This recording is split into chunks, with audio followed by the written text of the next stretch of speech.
When I was in college, after my freshman year, I saw our first baseman get awarded the All Ivy League award. All league. That means you're the best. And I told my hitting coach, like, I want to win All Ivy. And he told me something that really changed the trajectory of my career was, that's not a big enough goal. Why not more? You should be All-American. In fact, if you're not All-American, I'm going to be disappointed in you. And my mind like exploded with like, I hadn't even considered that. Why didn't I consider that?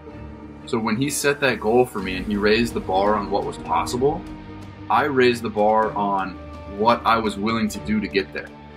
Having people as mentors, having that person give you that advice, having people in your corner, being around positive people instead of negative people, is that a big part of it? I was sent up and sent down and called up and released and traded 26 times in my career. That's my baseball story. So I was very much on the roller coaster physically, literally, and also mentally and emotionally. What I did was I did not watch Major League Baseball when I was in the minor leagues because it's so easy to compare yourself to the people that are playing your position that the world has decided is better than you, whether you agree or not, or the opportunity and the contract flexibility has decided this person's making millions of dollars and you're not today. Tomorrow you might. Last week you might. So I specifically understood that for my mental health, I avoided the opportunity to compare. Are you feeling overwhelmed about your current goals and just the pressures of daily life? Are you struggling to stay motivated while trying to keep your mental well-being in check? In this episode, I chat with Ryan Lavarnway, who's a 10-year Major League Baseball catcher, Chicago Cubs catcher coach, World Series champion, Olympian, and broadcaster. Ryan discusses how he reached his goals without burning out and shares his personal journey on how he balanced his ambitions with his mental well-being. Whether you're facing obstacles or simply just trying to stay on track, Ryan's advice will help you to navigate those challenges while also keeping your well-being front and center. Welcome to Move Your Mind, where we uncover why you are holding yourself back from getting the life you want and what to do about it. With the help from high-achieving guests and experts in behavioural science, personal development, and the health and wellness space. Join us if you're ready to move out of your own way toward your ideal self. I'm your host, Nick Brax, and I've been working in the health and wellness space for the last 15 years, helping people find direction and gain the courage to take control of their life. My mission is simple: to help you learn everything that I wish I knew, so you can become your ideal self. Lacking guidance, I spent the majority of my youth feeling lost and disempowered, which led to depression, anxiety, low self-esteem, and substance abuse. Looking back, I didn't have the vocabulary to communicate what I was experiencing. And as a man, I didn't resonate with the emotional language used in traditional therapy. I didn't need to talk about my feelings. I needed tangible solutions to guide me toward building a life I was proud of. If you can relate, then this podcast is for you. In this episode, we discuss how to pursue big goals without sacrificing your mental well-being. If you're ready to take action and build a stronger mindset, then keep listening. Ryan, so nice to meet you, mate. Really appreciate you making the time to come on my podcast. Yeah, thanks for having me, Nick. Yeah, no, appreciate it. So might just jump in. Can you share with our listeners a bit about yourself? So essentially your story and what you're now doing. Yeah, so my story is I grew up in Southern California. I loved, playing baseball. I started playing when I was 5 years old. Always wanted to grow up and be a pro baseball player, and that's exactly what I got to do. I went to Yale University for 3 years, got drafted by the Red Sox, and then was up and down from the minors to the major leagues for 12 seasons. And I just loved it. I ended up getting to be on a World Series winning team with the Boston Red Sox. I played in the Olympics, and I retired last year, and now I am keynote speaking and leadership coach. Amazing, mate. And I wish I could show you my Boston Red Sox hat. So I live in New York, and I'm apologies that I actually don't follow baseball coming from Australia, but when I was in Boston a few years back, I love the look of the the logo. So I got that hat. And I get a pretty hard time when I'm going to the gym in New York and people are seeing me wearing that. But that's my story anyway. Yeah. Oh, I actually played, as I knew I was going to retire, I had always wanted to play internationally and have, a travel experience with baseball. So I played in the Australian Baseball League last January for the Melbourne Aces. Oh, wow. Well, I'm from Melbourne. I love that. So it must, I didn't know Australia is it a pretty small league there in Australia? It is the 7th most popular sport in Melbourne. Oh, wow. There you go. That's not a high ranking. Did you see any AFL when you were in Australia? I didn't. They didn't have any games while I was there. I did take a tour of the Melbourne Stadium. I thought that was cool. And I made it to the Australian Open while I was there, and I made it to a cricket match too. So that's pretty cool.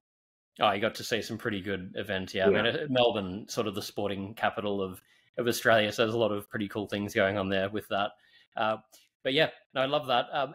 How's that? I mean, you're saying you finished only recently last year. How's that transition been for you? I mean, I have interviewed a lot of athletes initially. Early on in my life, I wanted to be a professional athlete, and I found, transitioning hard. How's that been, going from that career and spending so much of your life doing it to now navigating the next steps?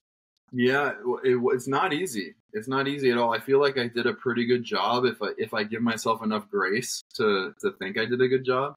But in the moments, I think there's definitely a part of me that died with my baseball career. I think, just being brutally honest, right? Because if somebody's going through it, they don't want to hear like it's all sunshine and rainbows. I think I went through a version of a little mini midlife crisis, trying to figure out like, well, what am I going to do now? Because I spent so much of my life from the time I was 5 to the time I was 35. There was only one thing I ever wanted to do, and I happened to be one of the best in the world at it, and I got to do it, and I got to make a lot of money doing it, and have a lot of fun, get a lot of notoriety. And then you're 35, and you go through a transition that I think everybody has to go through this transition, right? You go through high school, maybe you go to college, and then there's well, what do I want to do now? How am I going to make money? Transition. Everybody goes through it. But I feel like if everybody that does it at the end of high school or at the end of college, if you're going through that transition with your peers, then you have a support group, right? And if you're going through it with minimal to no responsibilities, because you're in your 20s, maybe you have the safety net of parents or family that can help you with bills, or you don't own a house yet, you don't have a family yet. I don't want to say it's easier because I don't want to minimize that transition for those people, but it's different when you're 35. You have a family, a child, a mortgage payment. So to me, it felt like at 35, there was the added responsibilities to go with okay, well, what am I going to do now? Yeah. I mean, that makes so much sense what you're saying there. Like that lonely aspect of it, or not having, other people, it's, everyone goes through it, but it's, you're doing it in reverse of what most people are doing. Yeah.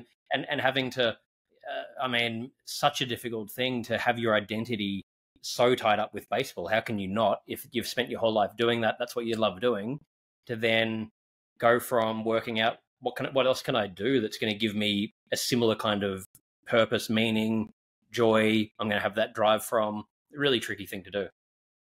Yeah. I mean, you could tell yourself baseball is what I do. It's not who I am. But there's a part of it that is, this is what I do. This is how I see myself in the world. And this is how I see the world see me back. So that's part of the identity, is how you see yourself and how you see the world reflect back at you.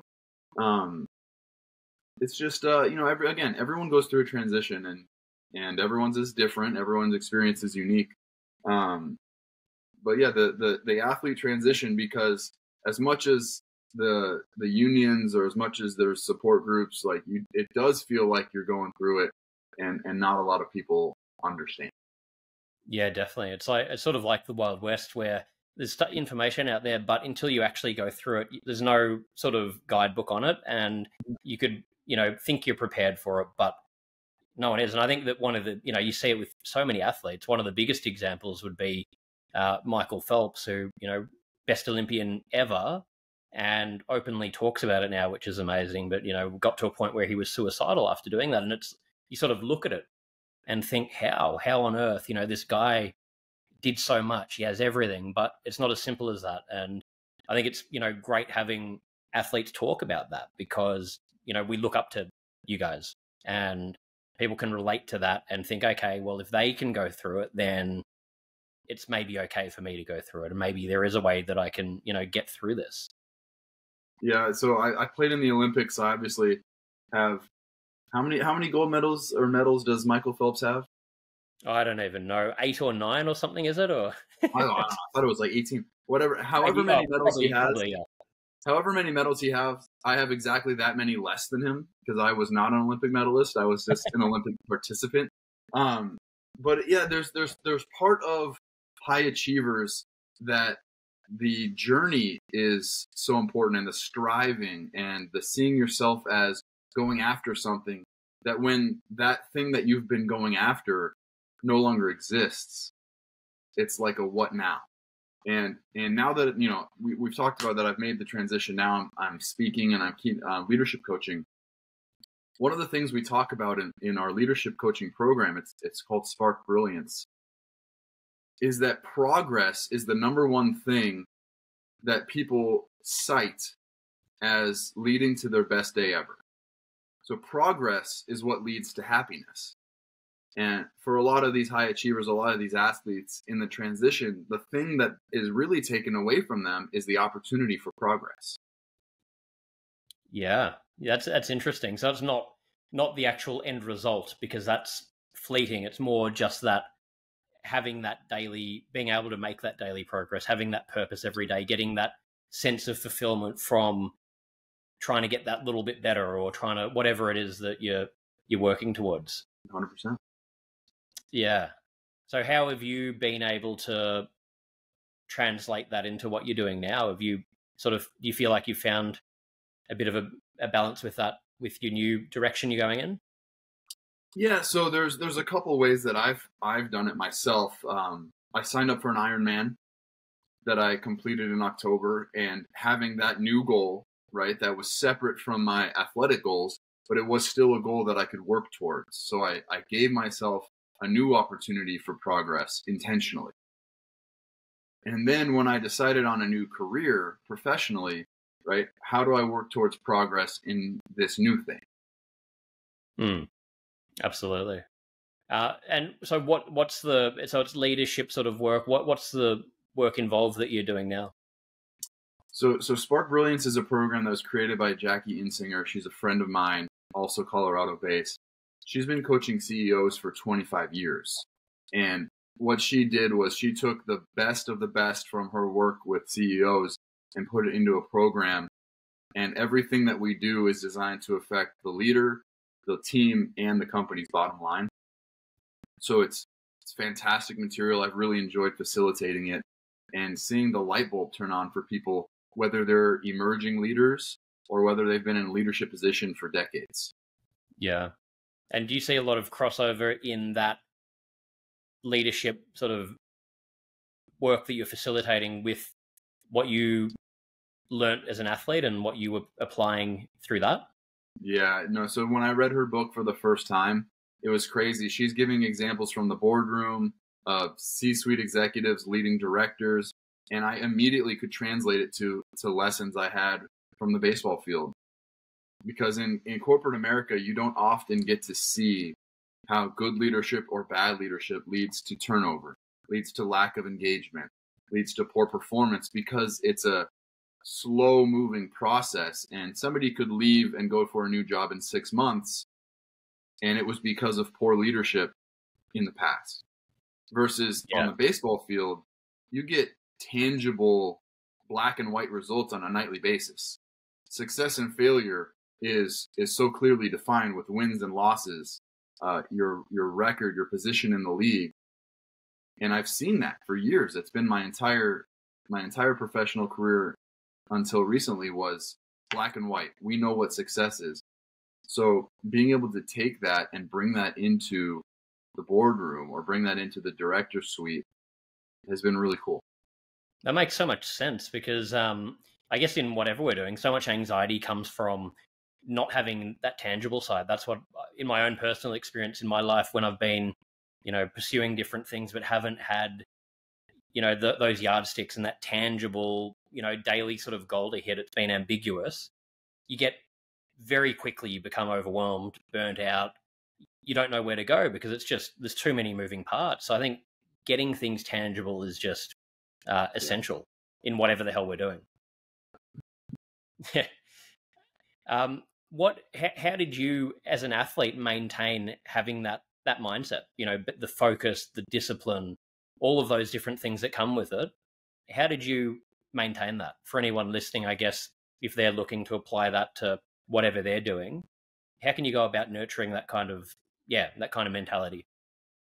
Yeah, I mean, perspective and goals are huge for me. I'm a big on set the right goals, make sure they're big enough, and then focus on them. There's a duality between, like, I'll give you an example. When I was in college, after my freshman year, I saw our first baseman get awarded the All Ivy League award. So, like, I thought that was cool, right? All league. That means you're the best at your position from all the schools in our league. And I told my hitting coach, like, I want to win All Ivy League. And he told me something that really changed the trajectory of my career was, that's not a big enough goal. Why not more? You should be All-American. In fact, if you're not All-American, I'm going to be disappointed in you. And my mind, like, exploded with, like, I hadn't even considered that. Why didn't I consider that? Because, like, I knew All-American existed in the world, but I never thought it had any relation to me.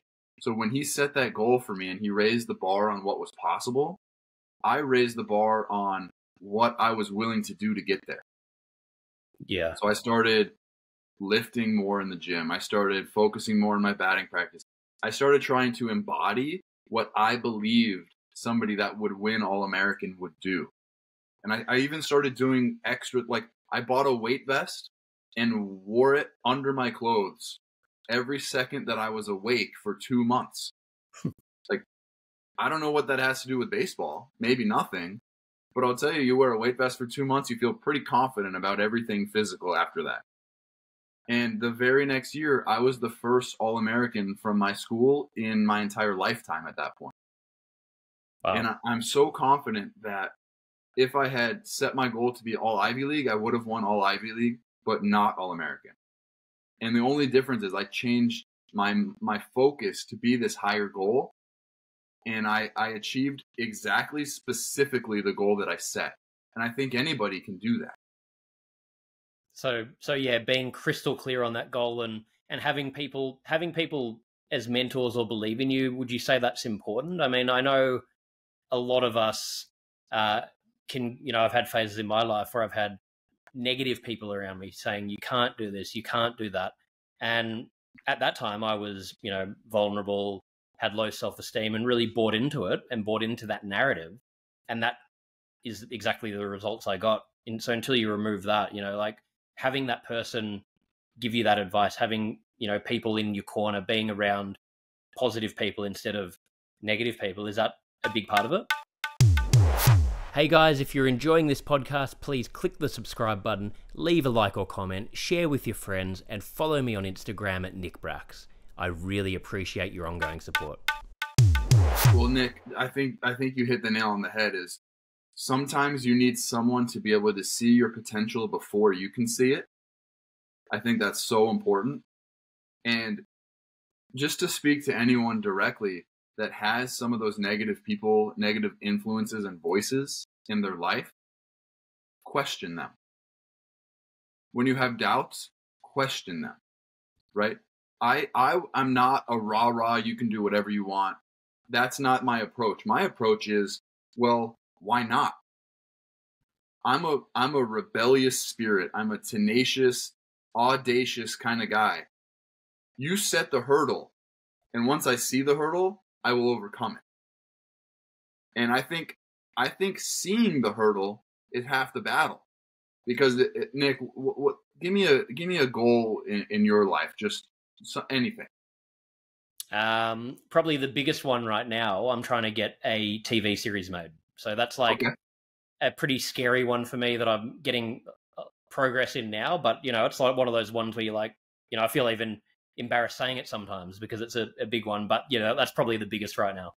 Amazing. Okay, so what are the hurdles? Like, you're gonna let's just take this and do a tangible approach to this right now. You want a TV series. Why not? What could possibly stop you, right? You need a concept. So I'm sure you're working on or already have a concept. You need publicity. You need an audience. You need budget. What are the other things that you would need? And when you start to ask yourself, well, what can stop me? What are the hurdles? You can solve for those problems before you get to them. You can start answering the how and the why it should be possible before the hurdles come up, so that when you meet adversity, because you will, everybody hits adversity along the way on the path. You're prepared for it and you have a strategy for it. Yeah. And you can see, exactly, seeing that there's a path to get there. And I guess if other people have done it, you can draw from that, well, there is a way to do it. Yep. But, I love what you're saying there about being honest with yourself as well about, it's not a woo-woo thing. It's like, there's a way to do it, but this is not going to be easy, so. And you know what? You mentioned sometimes you're afraid or embarrassed to even say your goals out loud. I was doing another podcast recently, and sometimes you don't see the obvious thing in front of your face because you're too close to it. The podcast host looks at me and says, "So you're basically saying you should not have secret dreams." And I thought that was such a great way to say it, because sometimes you don't see the path, right? You don't know the way, but somebody does. So if you are so passionate about your goals that you go out there and you tell everyone you meet, like, yeah, I really want a TV show, and this, and this, and this. This is what it's going to be about. This is why I'm so passionate about it. That passion will overflow. And people love being around passionate people, and they want to help. So you might talk to someone that you don't expect, and they could be like, you know what? I've done this before. Let me help you. Yeah. I can give you an example. I was at the airport the other day, flying to Boston to catch the first pitch at a Red Sox game, and then also deliver a speech while I was in town. And the flight was delayed, and I'm standing at the terminal waiting to get on the plane with a man, and I strike up a conversation. I'm like, "Oh, hi, nice to meet you. Who are you? What do you do?" And he says the same thing back to me. And I say, "Well, I keynote speak at company retreats, at association meetings." And he says, "Oh, I hire speakers all the time." And just this random connection, I was talking to a stranger at the airport. I'm going to end up speaking to his association. So no secret dreams. Don't be afraid to say it. Say it to everyone that will listen. And I promise you, a new avenue will open for you to accomplish that new dream. Yeah. That's thank you for sharing that. And I think it's such a good example, because we often think, there's a secret formula, or if only I could, get in the right circle, or this or that, or we look at it with, this elitism sort of approach, where the reality is you just don't know. Anyone could potentially be someone that could help you get through that next step, or someone you could collaborate with, or whatever the hell it is. So yeah, super interesting. Another big part of this podcast, it's mental health, wellness related. A lot of our listeners are, wanting to work on themselves. In terms of keeping physically active, that's another thing a lot of people struggle with. Is it similar sort of approach mentally for anyone looking to get into some sort of fitness routine, would you say?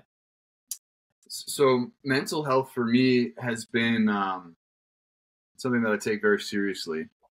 So much so that during COVID, I took a virtual class. They were offering virtual classes online for free through Harvard, and they might still be offering it. It was called The Science of Happiness. And it was so illuminating to me. Really, there was 3 to 5 activities that are scientifically proven to make you happier if you do them. And it's, exercise is number 1. Speaking to someone that you care about is number 2. So there's the physical, there's the social. The one was meditation. 10 to 15 minutes of just sitting in silence does wonders for me. And sometimes there's actually a Deepak Chopra guided meditation that I like to do. It's on YouTube. And literally he just says, "What are you grateful for? What are you grateful for?" And he repeats it for 5 minutes. And that's it. That's the whole thing. Yeah. So you sit there in silence and you listen to somebody ask you what you're grateful for. And then a gratitude journal. When I do those things, it takes a total of 15, 20 minutes and I feel the best version of myself with mental happiness. Yeah, it's so true. I mean, mental health really relates to everything. And, if you don't have that part right, it's going to affect everything. You're not going to really be able to take the right steps to sort of sits at the top. You have to get your mindset right to be able to be the best version of yourself for whatever you're doing. Is that an obstacle in the work you're doing now? You see with some of this leadership work, people needing to sort of change that mentality or start implementing, different practices. I guess like through the speaking that I've done in organizations, I've seen a lot of people where, they're working their ass off, but they're neglecting so many different things, and you might get results in the short term, but it just won't last. And you're missing out on all these other, things that you could be discovering if you found that balance. Yeah. I mean, in the Spark Brilliance book, the first sentence and the last sentence of the book are that it starts with you. So whether you're going to be a leader, whether you're going to accomplish a goal, no matter what you want to do, it starts with you. And a big part of that is your mental health, your physical health, all of it. If you don't take care of yourself, you can't take care of other people. You can't lead other people. You can't go out and make a change in the world. It really does start with you first. Yeah, absolutely. Well, another thing that comes to mind talking about that is sort of, comparison, self-doubt. I think this is more amplified than ever now that we've got social media. We can see, you might be happy with what you're doing, but you can open up your phone and see a million other people doing it on a bigger level. How have you learned to deal with that? I guess being an athlete, that's probably something you had to deal with, where you could easily be comparing yourself to others or sometimes having that doubt. How did you manage that? Yeah, I was sent up and sent down and called up and released and traded 26 times in my career. That's my baseball story. So I was very much on the roller coaster, physically, literally, and also mentally and emotionally. What I did was I did not watch Major League Baseball when I was in the minor leagues, because it's so easy to compare yourself to the people that are playing your position that the world has decided is better than you, whether you agree or not, or the opportunity and the contract flexibility has decided this person's making millions of dollars and you're not today. Tomorrow you might. Last week you might. So I specifically understood that for my mental health, I avoided the opportunity to compare. That's great. Yeah, I love that, because so you just don't even entertain it, because I guess your mind can go in a million directions, but like you're saying there, everything in life is transient, and you're going to be up 1 minute, down the next. No one's ever winning all the time. Would that apply as well to, dealing with rejection? Uncertainty is a huge one that, I hear from people. I mean, especially when COVID happened and in life in general, uncertainty is such a hard thing because we all want to feel some sense of control. But would you say it's a similar sort of mindset for those kind of things? To me, I go back to progress. Like, what can you control? Because so much of the world is going to be out of your control. But can you control something small to move you in the right direction, even if it's just a little bit? If you feel like you can control that one thing and you're moving towards a goal, then everything else will feel a little bit better. Yeah, absolutely. I love that. Well, what are some things that you currently do to look after I mean, you touched on some things before, but to look after your own mental health and well-being on either, a daily or a weekly basis? What are some things that you do? Yeah, don't get me wrong. I have days and weeks where I am lazy and I don't do it. And I find myself not feeling like the best version of myself, right? We all have it. Nobody wants to talk about it. Everybody wants to act like I'm perfect. I do all the right things all the time. That's not me. I mess up. I still feel, like a jerk sometimes, right? But when I do the things, it's, cardio for me gets me in a very good mental space. Meditation gets me in a great mental space. Writing down things that I'm grateful for, thinking about things I'm grateful for, get me in a great space. For me, those are the three main ones. And I think the honesty about that would help so many people, because hearing, a professional athlete saying, well, I struggle with this stuff sometimes as well, the general perception would be, but hang on, these guys, it's effortless for them and they've been doing it forever, whatever. But I guess it's really hammering home the point that anything in this realm is, you don't just master it. It's a daily practice. And it's a lifelong practice. You do it forever, and it's not about getting to any destination. It's about just having these values that you try and continue to live your life by and work on. Yeah. And the more that you have going on, the harder it is, right? You have to do it on purpose. I have a almost 2-year-old daughter at home, and there was a day earlier this week, where I had Zoom calls scheduled from 9 a.m. to straight through 4 p.m. And she wakes up at 6:30. I need to get her breakfast, get her changed, get her to school.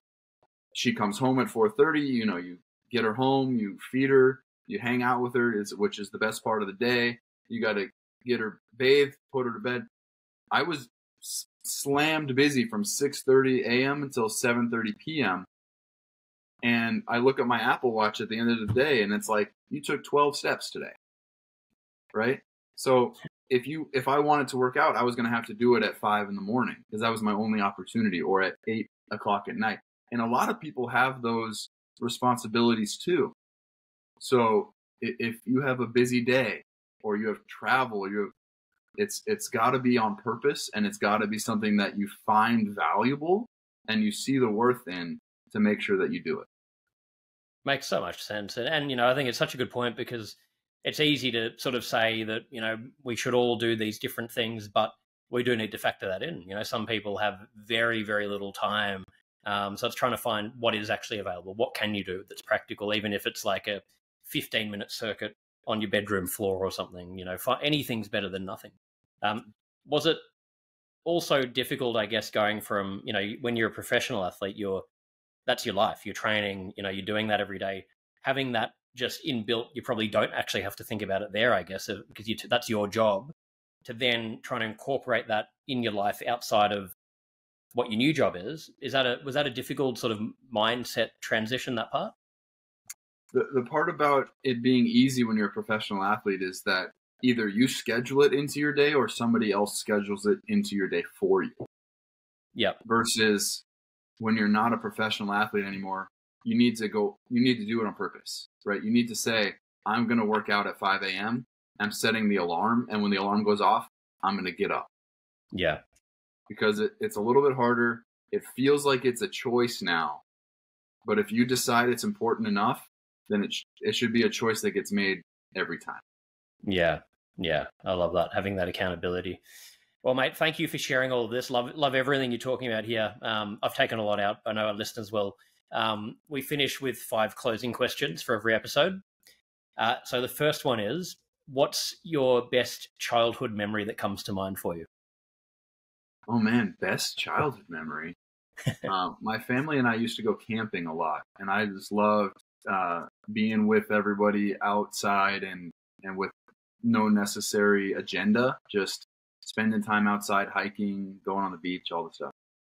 I love that. What would you say is currently the biggest burden on mental health in society? Social media. Yeah. Like literally, we have more than 95% of the guests say that exact answer. So it's kind of scary. Only sort of getting more, extreme as well. So we need to, educate about that. What's your personal definition of happiness?